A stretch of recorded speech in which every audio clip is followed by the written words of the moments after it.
L'Autorità per le garanzie delle comunicazioni, nella riunione di consiglio del 16 marzo scorso, ha adottato un'ulteriore sanzione di 12.240.000 euro per violazione delle norme in materia di secondary ticketing nei confronti della società di diritto svizzero Viagogo AG, che gestisce una piattaforma globale di vendita online sul mercato secondario di biglietti di eventi e non risulta titolare di autorizzazione. La stessa società, infatti, è stata oggetto di altri 3 procedimenti sanzionatori a partire dal 2020.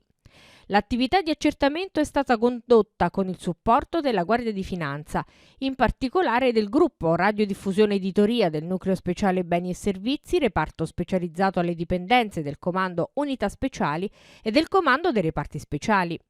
Le evidenze istruttorie verificate con indagini tecnico-investigative delle Fiamme Gialle hanno permesso di accertare la vendita o comunque il collocamento sul sito web della società di titoli di accesso per 68 eventi tenutisi nel 2022, anche a prezzi superiori di 10 volte rispetto a quelli nominali, relativi a spettacoli dal vivo di artisti italiani ed internazionali quali ad esempio i Måneskin, Blanco, Renato Zero e Cirque du Soleil, in violazione della normativa di settore.